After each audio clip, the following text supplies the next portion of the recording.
இப்ப நான் உங்ககிட்ட சொல்லும் போது என்கிட்ட கேட்டாங்க நிறைய பேர், உங்க குடும்பத்திலையும் கேட்பாங்க, மத சார்ந்தவர்களுக்கு சில பிரச்சனைகள் வரும். இது உடம்புக்கு போய் அது மாதிரி பண்ணலாமா, அந்த எங்களுக்கு வேண்டாமா சடங்குகளுக்கு. சடங்கு காலகாலமா ஒவ்வொரு 100 வருஷத்துக்கு ஒரு தடவை சடங்கு மாறும், மாறிக்கிட்டு தான் வருது. இனிமே நம்ம விதவைகளை நம்ம கேலி பண்றது இல்ல, வீட்டோட வைக்கிறது இல்ல, மொட்டை அடிக்கிறது இல்ல, அவங்க எதிர்க்க வந்த அவசகுணம் நினைக்கிறது இல்ல. கணவனை, அது ஒரு இழப்பு தானே, கணவனை இழந்தவர்களை நாம பிரதம மந்திரி ஆக்குவோம். அப்படிப்பட்ட ஒரு நாடு இது.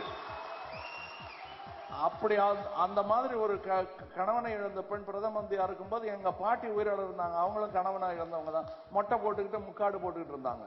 அவங்க மனசுக்குள்ள என்ன உறுத்தல் இருந்திருக்கும். என்னை ஏமாத்தி விட்டாங்களே எல்லாரும் சேர்ந்து.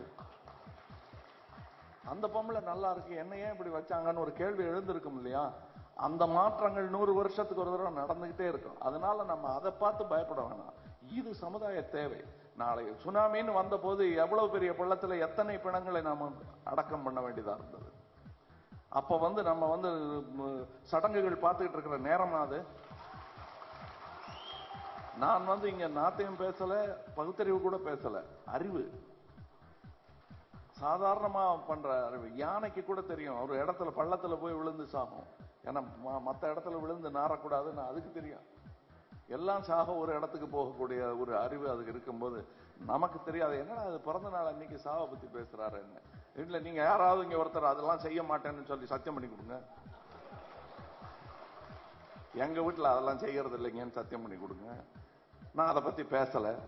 இது இந்த சுழற்சியில நடுவில் இருக்கிறவங்க தானே நம்ம. இந்த பயணம், இந்த இது முதல் அச்சரத்தை எழுத ஆரம்பித்த உடனே முற்றுப்புள்ளி இருக்கிறது என்று தெரியாதவன் நல்ல வாக்கியங்களை எழுத முடியாது. வளன்னு பேசிட்டு இருப்பான். ஆக அந்த முற்றுப்புள்ளியை நம்ம பார்த்து பயப்பட வேண்டியதில்லை. அதுக்குள்ள செய்ய வேண்டிய, சொல்ல வேண்டிய வார்த்தைகளை அழகாக அடுக்க வேண்டியது உங்களுடைய கடமை. இங்க தெரியும் ஐயாவுக்கு அதுதான் நல்ல எழுத்தாளனுக்கும் சுமாரான எழுத்தாளனுக்கும் எழுதாதவனுக்குமே வித்தியாசம். அவன் வெறும் புள்ளி வச்சு கோலம் போட்டு இருப்பாங்க. அது ஒரு கலை தான் கூட, இதுல இருக்கிற பலம் அதுக்கு இருக்குமா? கோலம் ஒரே விஷயம் தான் சொல்லிக்கிட்டே இருக்கும். ஆனால் உங்களுக்கு ஒரு நல்ல வரியை, உங்கள் சிந்தனையை மற்றவர்களுக்கு கொடுக்கும் பொழுது, இந்த நற்பணிங்கிற விஷயத்தை நான் உங்களுக்கு எடுத்து சொல்லும் போது அது ஒரு பெரிய இயக்கமாக மாறும். அதன் சான்றுதான் நீங்கள். இப்ப இந்த உடல் தானத்தை பத்தி சொல்லும் போது, நீங்கள் மத சார்பு இருந்தவங்க அவன் மனசு புண்பட்டு பேசுறாதீங்க. அது நமக்கு இப்ப இந்த சமுதாயம் வெகுவாக மாறி இருக்கிறது. பொதுவாக ஒரு பகுத்தறிவு வந்திருக்கிறது. அதை போட்டு இன்னும் கையை முறைக்கி கோவில உடைக்கணும்னு இப்ப பேச வேணாம். அது அவங்களே அடிச்சுக்கிறாங்க. நீங்க தான் பாத்தீங்களே, அது அவங்க செஞ்சுப்பாங்க. நல்ல பகுத்தறிவாளன் அதை செய்ய வேண்டிய அவசியம் இல்லை. நான் உங்ககிட்ட சொல்றது என்னன்னா, என்னை பத்தி கேட்டாங்க, என்னங்க நீங்க இவ்வளவு பெரிய நடிகர், அதை கொண்டு போய் நீங்க உங்க இதை கொடுக்குறேன் மெடிக்கல் இதுக்குன்னு கொடுத்தீங்கன்னா அம்மனமாக்கி பார்ப்பாங்க எல்லாரும். அப்படித்தாங்க பார்த்தாங்க எங்க வீட்டுல நான் பிறந்த உடனே.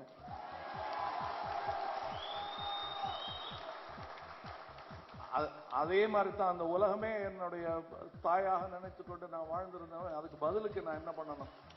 சும்மா பால் குடிச்சுக்கிட்டே இருந்தா போதுமா? உழைச்சு பெரியவனாகி சம்பாதிச்சதும் வீட்டுக்கு கொண்டு கொடுக்க வேண்டாமா? அதைத்தாங்க நான் செய்யறேன். என்னுடைய தோல் 15 மீட்டர். எல்லாரும் இருக்கு அந்த 15 மீட்டர். தீபாவளிக்கு துணி எடுத்திருப்பீங்க, உங்களுக்கு தெரியும் அந்த கணக்கெல்லாம். இந்த 15 மீட்டர் என் உடம்புல இருக்கு.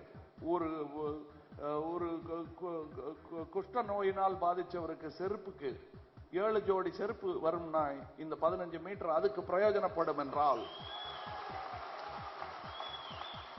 இதெல்லாம் பக்திமான்கள்லாம் சொல்லுவாங்க, தன்யனானேன் சுவாமி ஜென்ம சாவல்யமாச்சுன்னு சொல்லுவாங்கல்ல, அந்த ஜென்ம சாவல்யம் இதுலயும் கிடைக்கும்.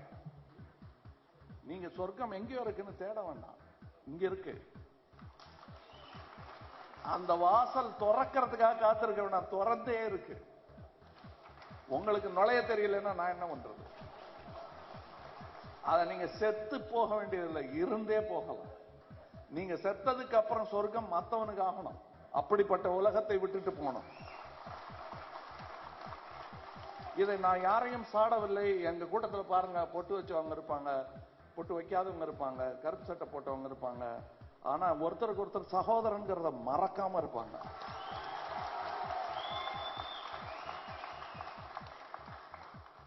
இதுவும் பகுத்தறிவு தான். அதை நீங்க அவங்க போட்டு அழிச்சே ஆகணும்னு நினைக்கிறது ஒரு பலாத்காரம். அது பகுத்தறிவுல அதுவும் முக்கியமா சொல்றேன், பகுத்தறிவாளனுக்கு பெரிய டாலரன்ஸ் வேணும். அஹிம்சையாளனாக இருப்பவன் இன்றைய காலகட்டத்தில் பகுத்தறிவாதி பெரிய கலாட்டா பண்ற ஆளாவோ இல்லது எடுத்திருந்து பேசுற ஆளாவோ இருக்கக்கூடாது. அன்பு காட்ட வேண்டும். ஏன்னா உலகம் அவனை நோக்கி நகர்ந்து கொண்டிருக்கும் பொழுது இனி பெருந்தன்மை அவன் தான் அன்பு காட்ட வேண்டும். இது எல்லாமே மாறிட்டு வருது. நீங்க செய்ய வேண்டியது என்னன்னா, நீங்க உங்களை சாமி கும்பிட்டுத்தான் தெரிவேன்னா கும்பிடுங்க. உங்களை நான் ஒண்ணும் சொல்லாது, நல்ல சந்தோஷமா கும்பிடுங்க. வெவ்வேறு விதமான சாமிகள் மொழி மாதிரி. அது தெலுங்கு பேசாதேன்னு நான் சொன்ன நல்லா இருக்குமா? அது இல்ல. அந்த ஆங்கிலம் எல்லாம் கத்துக்காதீங்க. நம்ம கதி என்ன வருது இன்னைக்கு உலகத்துல? எல்லா மொழிகளையும் பேசுங்கள், எல்லா தெய்வங்களையும் பாருங்கள், புரிந்து கொள்ளுங்கள். வணங்கணும்னு நினைச்சீங்கன்னா வணங்க. நான் என்ன பண்ண முடியும்? நல்லா இருங்க. ஆனால் முக்கியமா அந்த வணக்கத்திற்கு மேலாக வணக்கம், உங்களுடைய சக ஜீவிகளை வணங்க வேண்டியது உங்களுடைய கடமை. எந்த மதம் எந்த வேதம் நீங்க எடுத்து பாருங்க, அதுக்கு மரியாதை கொடுக்காத புத்தகங்கள் மறந்து போகப்படும். ஏன்னா இத்தனை காலமா இருக்கிறது 10,000 வருஷம் தான் நம்ம கலாச்சாரம். நம்முடைய மித்தாலஜி புராணங்களுக்கும் அதே வயசு தான் இருக்கக்கூடும். அதை தாண்டின வயசு கிடையாது. அதுக்கு முன்னாடியும் குகையில நம்ம வாழ்ந்துகிட்டு இருந்தோம்.